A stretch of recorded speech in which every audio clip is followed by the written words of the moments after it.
Hello, everybody, and welcome to another edition of Charts with Dan. We are here on Tuesday because of the 4-day weekend that culminated yesterday with the holiday Monday. We'll talk about how that particular distribution of July 4th might have affected the grosses. I'm also a little bit later in the day than I'd like to be today because we have some people here working on the house.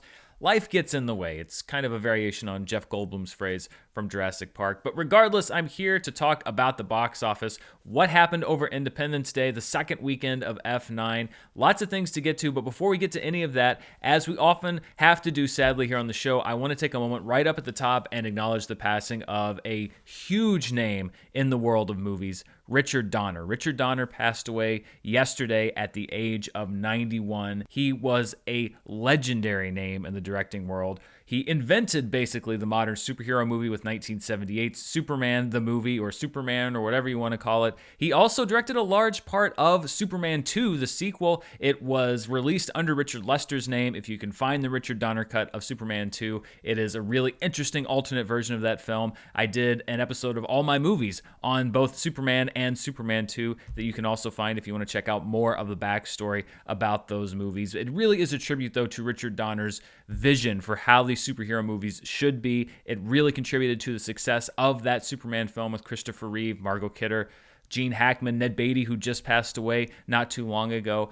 If he had only directed that movie, it would be a notable achievement. But he's directed so many other movies, including The Goonies and Scrooge, Lethal Weapon, The Omen, Lady Hawk, Maverick, which is one of my favorite 90s Western comedies with Mel Gibson, Jodie Foster, and James Garner. He was also, before he was a feature film director, a prolific television director. He directed dozens and dozens of episodes of so many different classic series like Gilligan's Island and Get Smart. He directed the famous Nightmare at 20,000 Feet episode of Twilight Zone featuring William Shatner, one of the most famous Twilight Zone episodes of all time. He also was a prolific producer and executive producer of the X-Men franchise. He gave a start to Jeff Johns and Kevin Feige, giant names in both the DC and the Marvel universes. They started out under Richard Donner's tutelage. So much stuff that he contributed to the entertainment landscape over the years. He is a giant in the industry. His work will live on forever, and he will be missed.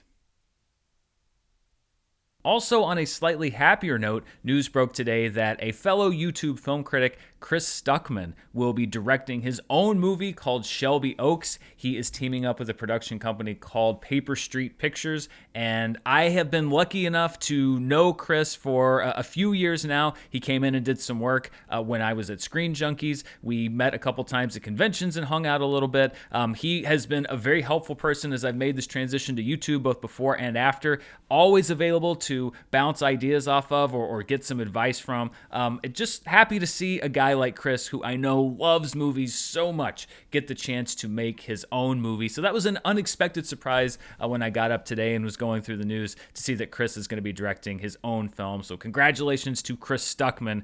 Some great news, and it's good to see a YouTube name. You know, I know I've been working on YouTube for so long, but I've only been solo for a little over a year, so I kind of feel like the new kid on the block a little bit. It really is great to see one of the YouTube veterans going on to achieve something. I know Chris has wanted to get into writing and directing for so long, and it's great to see him get this opportunity. So congratulations to Chris Stuckman, and I look forward to seeing your movie. Let's move on to the weekend box office, and let's first look at the 3-day weekend, the top 5 movies over the 3-day weekend from July 2nd, 3rd, and 4th. Now, this is, if you are an exhibitor, not how you want the July 4th weekend to be distributed, because July 3rd and July 4th were on Saturday and Sunday. I am no movie theater owner, but my guess would be that you would want July 4th to be on a Friday so you can get all the festivities out of the way, and then that Saturday and Sunday, the 5th and the 6th, would be just for movie going. Here we had so many people that were distracted going out and doing parties and barbecues, etc. on the 3rd and the 4th. I think that we probably had a bigger dip in this weekend than maybe you might have expected. But looking at the 3-day Friday, Saturday, Sunday weekend, F9 was number 1 in its second week with $23 million. As I mentioned, there are probably some mitigating circumstances, but looking at the weekend by weekend drop, this was the biggest drop from the first to the second weekend for any movie in the Fast and the Furious franchise. F9 dropped off $67.2 62%. It made back some of that money on Monday, which we're going to look at in just a moment. But still, when you're looking at the numbers are often in black and white. I think that's why you need to contextualize what they mean and the different circumstances surrounding them. But the biggest drop-off for any Fast film, 67.2%. The smallest drop-off, by the way, for any Fast and the Furious movie was the first movie, which only dropped off 50% between week 1 and week 2. So I think by looking at that metric, you can't really make a whole lot of judgments. However, if you're going to look at attendance, this could be something that you can look at. Now, last week we looked at the Furious films by estimated attendance. This was last week's numbers going by the opening. You saw that F9 had the 7th highest attended opening for any Fast and Furious film. When you add in the numbers through 11 days of release, so this is through 2 full weekends.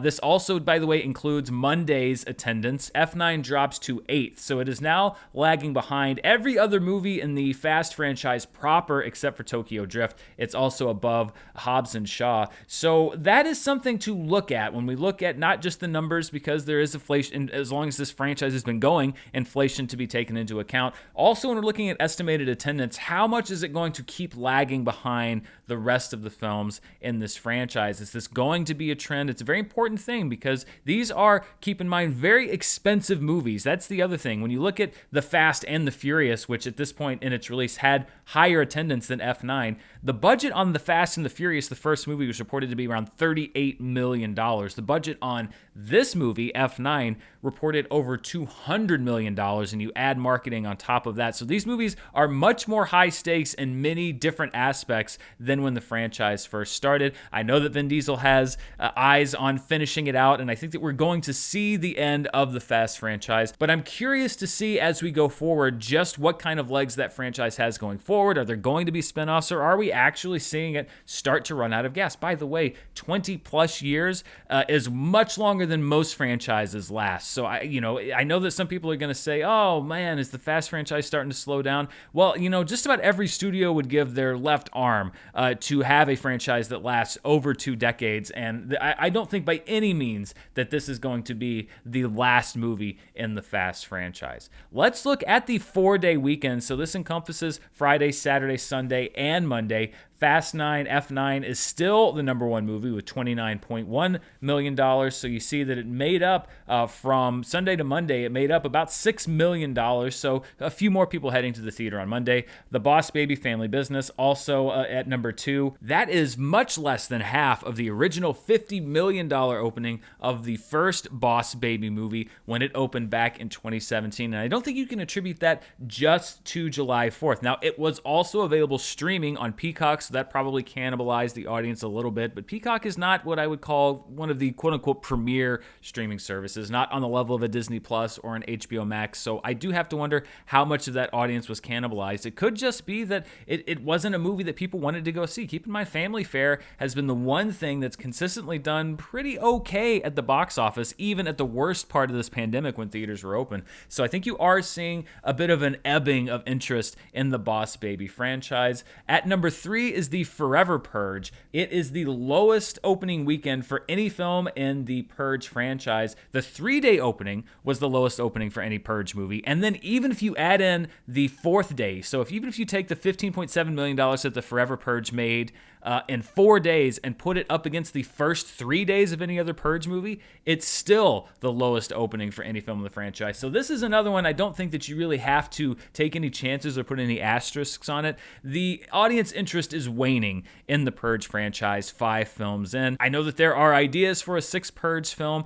Right now, it's all based on budget, because that's really the only reason that we're still getting Purge films, is that they have smaller budgets comparative to a lot of other movies that come out. This movie, The Forever Purge, reportedly had about an $18 million budget. So even if it tops out around $40 million domestic and maybe a little bit more worldwide, then it could still make back some of its money. But the widespread interest in this franchise seems to have run its course, and I think that if this isn't the last Purge film, we're getting very close to the last Purge film, because because, it's an interesting concept, and I think people were on board to a point, but like most horror thriller franchises, they have a somewhat short shelf life, and unless you can completely reinvent the movies, which they've tried to do but haven't really succeeded in doing, then you're not going to get a whole lot out of this franchise anymore. Last week, we started looking at the combined top 5 total of the domestic box office compared to last year's summer, which was essentially a flat line, and then summer of 2018 and summer of 2019. And something very interesting is beginning to emerge. Now, like I said,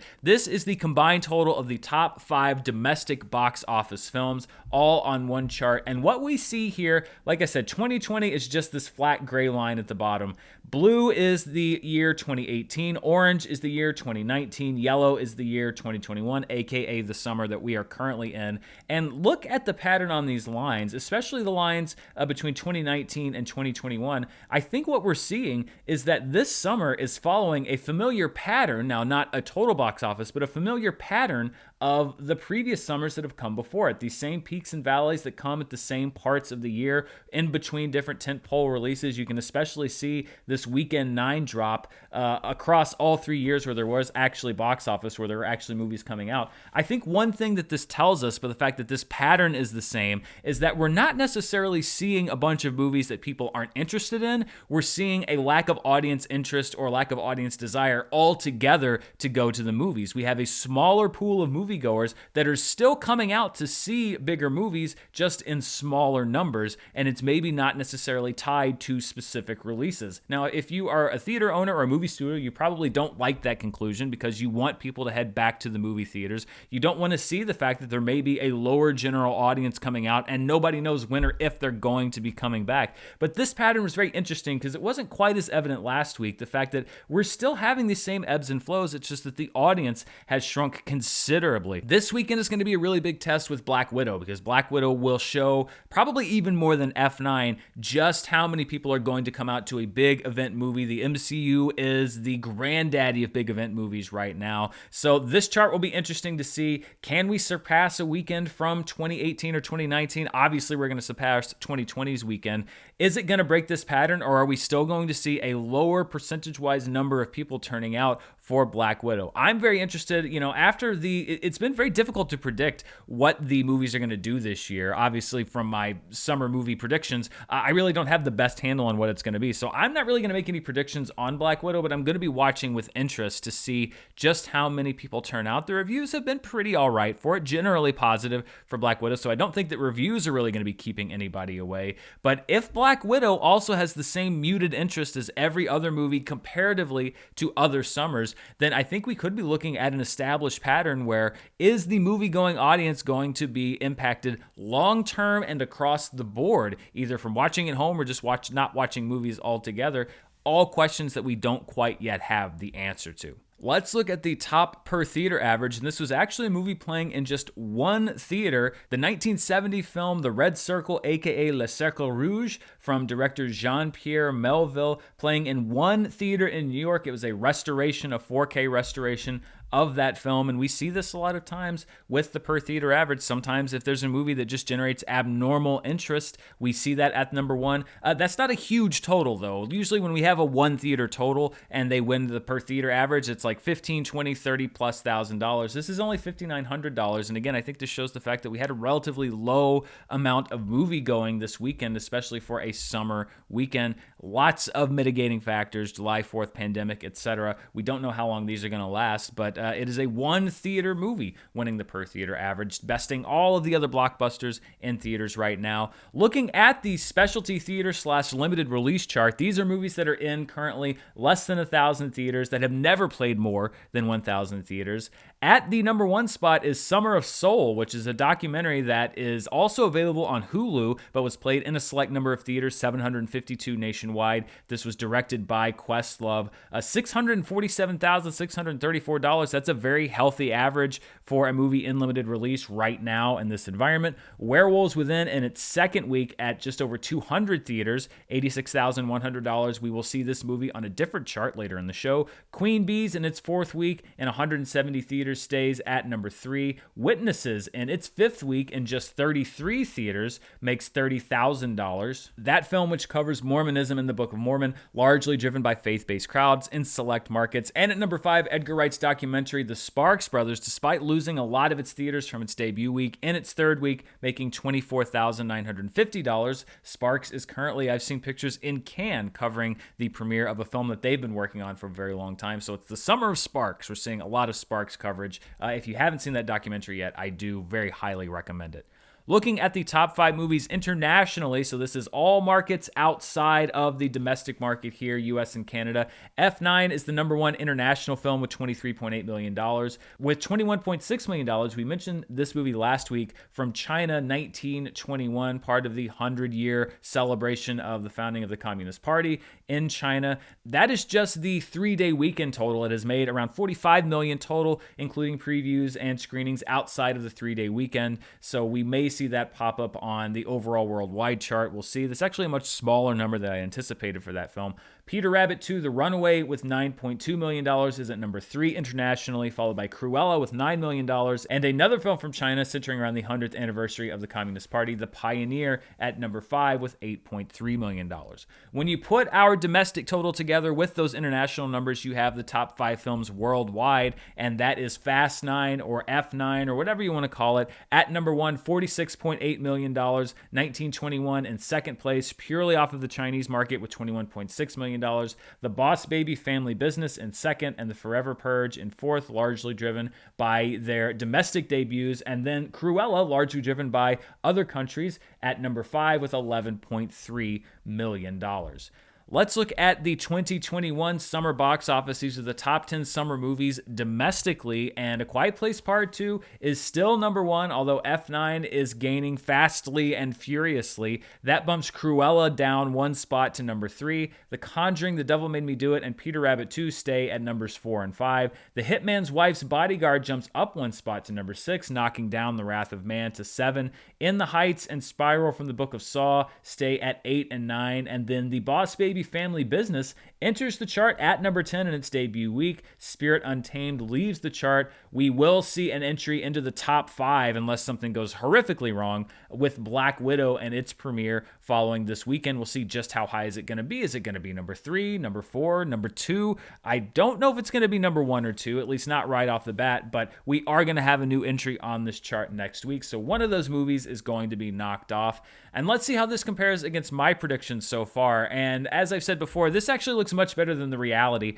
F9, I had predicted at number 4. It's currently the second highest ranked movie of the summer. In the Heights, which I ranked as the 5th highest grosser of the summer, is going to be off the chart soon. It's currently at number 8. A Quiet Place Part 2, I seem to have been way low on because its current rank is at number 1. Free Guy and Jungle Cruise have yet to be released. The Conjuring, The Devil Made Me Do It, I put in at number 9. Its current rank is number 4, but I'm feeling okay with the movie being at number 9 there. We'll see what happens. But the other films have not yet been released, although Black Widow is going to turn green next week because it will have hit the theatrical marketplace. Looking at the 2021 overall domestic box office, a couple things moving around. We now have F9 in second place behind A Quiet Place Part 2, now the second highest grossing film of the year, and the third film to break $100 million after Godzilla vs. Kong and A Quiet Place Part 2. And then everything else pretty much stays the same. Cruella at number 4, The Conjuring, The Devil Made Me Do It at number 5, Raya and the Last Dragon at number 6, Demon Slayer the movie at number 7, Tom and Jerry and Mortal Kombat at numbers 8 and 9, and then Peter Rabbit 2, The Runaway at number 10.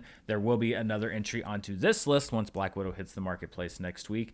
And looking at the overall 2021 worldwide box office, F9 has now cracked the $500 million mark. It is now a $500 million grosser and a very exclusive club since this pandemic began. It is now the third highest grossing film of the year. It tops Godzilla vs. Kong, which is bumped down to number 4. A Quiet Place Part 2 stays at number 5. Cruella has passed the $200 million mark worldwide. It's at number 6. Cliff Walker's is at 7. The Conjuring, The Devil Made Me Do It at number 8. And then A Writer's Odyssey and Sister at numbers 9 and 10. Again, with Black Widow, we'll see how it does in markets worldwide. I'd be surprised if the movie was not on the chart this time next week. And then looking at one of my favorite new charts, the top 10 movies over the last 365 days. So if you take today and roll it back 1 year, let's see what the top 10 movies are. A Quiet Place Part 2, still the highest grossing film of the last 365 days, followed by F9, which is at number 2, Godzilla vs. Kong at 3, and Cruella at 4, The Conjuring, The Devil Made Me Do It at 5. Basically the top 5 movies of the summer there. The Croods, A New Age is at number 6. Tenet is less than 60 days away. It is now, by my math, 58 days away from being on this chart for the full 365 days. I'm not sure it's going to make it, but right now it's still at number 7. Raya and the Last Dragon at number 8. Demon Slayer the movie at 9. Wonder Woman 1984 is going to be knocked off this list by Black Widow, again, unless something goes perilously wrong with that Marvel release. So this is going to be the last week that we see Wonder Woman 1984 on the list. It will probably have lasted on here for about 200 days before it makes an exit. Before I move on to the streaming charts, let's take a look back at the summer box office from 25 years ago, and it was the debut of a movie that we're going to see listed still 25 years later on a lot of the home rental charts, and that is Independence Day, which opened not on July 5th, 1996. This $50 million gross is actually the tail end of the movie opening a couple days earlier, so it actually earned more than $50 million in its first full week in theaters. But the Independence Day weekend, July 5th through 7th, 1996, banked $50 million for Roland Emmerich's classic. The Nutty Professor, in its second week, made $17.4 million. Phenomenon, the John Travolta vehicle, at number 3, $16.1 million. In its third week, The Hunchback of Notre Dame from Disney made $8.8 million, and the Arnold Schwarzenegger action film co-starring Vanessa Williams, Eraser, in week 3 almost took that number 4 spot. It came in at $8.7 million.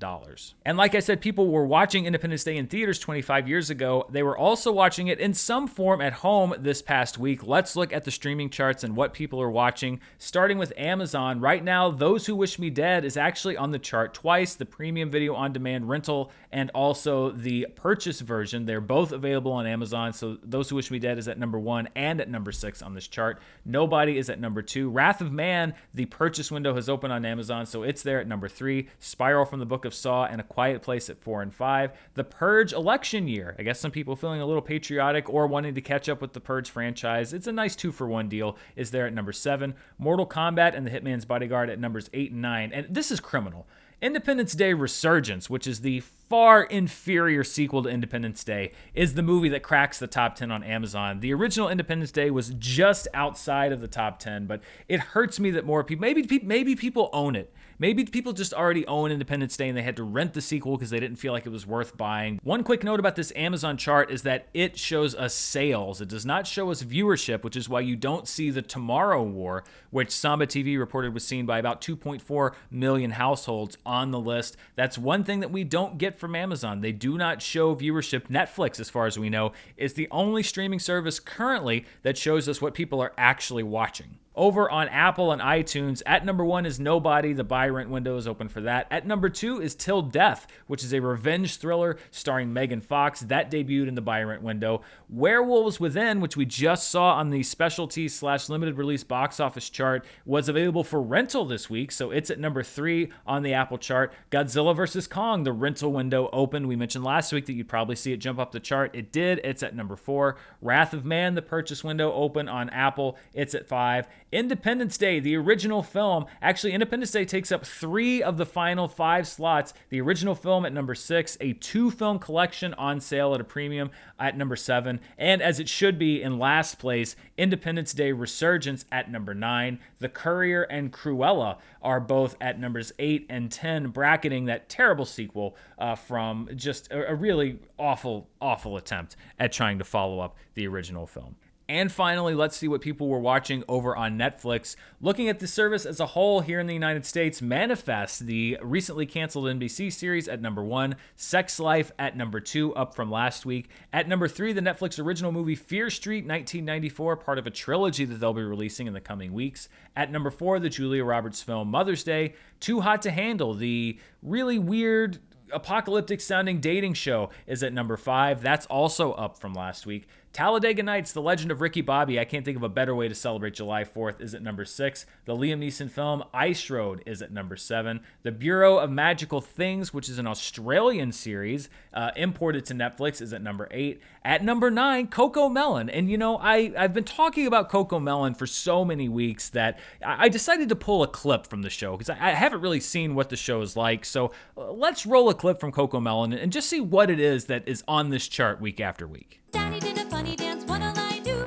Daddy did a funny dance, what'll I do? Daddy did a funny dance, what'll I do? I chuckle and giggle. Mommy's gonna tickle me, what'll I do? Mommy's gonna tickle me, what'll I do? Ha, ha, ha, ha, ha. Ho, ho, ho, ho, ho. Hee, hee, hee, hee, hee. Okay, that was horrifying. Let's never speak of that again. Rounding out the top 10 on Netflix is Fatherhood, the Netflix original movie starring Kevin Hart. And when we look at just the movies that people are watching on the streaming service, Fear Street 1994, Mother's Day, Talladega Nights, The Ice Road, and Fatherhood are the top 5. And then at number 6 and 7 are Kung Fu Panda and Kung Fu Panda 2. At number 8, The Life of David Gale, which is an interesting choice for Independence Day weekend. At number 9, Terminator 2 Judgment Day, one of the best movies ever released over July 4th weekend. And then at number 10, the Netflix original film Wish Dragon. And that wraps us up here on Charts. Next week, the only major film hitting theaters is Black Widow. We're going to see how the MCU does. It was the movie that was supposed to kick off summer of 2020. It now comes in the middle of summer 2021. Also, if you're watching at home on a streaming service, the second film in that Fear Street trilogy hits Netflix this upcoming week as well. Lots of stuff to track. Thank you so much for watching the show. If you want to see even more of what I'm up to, you can check me out on Patreon at patreon.com/Dan Murrell. We're starting a new month, so there's plenty of time for you to get on board right at the beginning and get every one of the perks that is available for the month of July. Also, don't forget to stay tuned here on the channel. There will be a spoiler review of the penultimate episode of Loki, which premieres very late tonight here, so it's going to be a late night for me. I'm also thinking about watching the Tomorrow War and maybe doing a review for that this week, in addition to the live show, which will be up later this week. We took a week off due to the holiday, but we'll be back on Friday talking about my favorite theater in Los Angeles, the Vista Theater, being purchased by Quentin Tarantino, and a lot of other fun stuff. And thank you so much for watching this episode of Charts with Dan. Please like, share, and subscribe the video. We are getting even closer and closer to 100,000 subscribers. I'd love to be able to close that out by the end of the summer movie season. Thank you so much for watching. Stay safe out there, and I'll see you next time. Bye.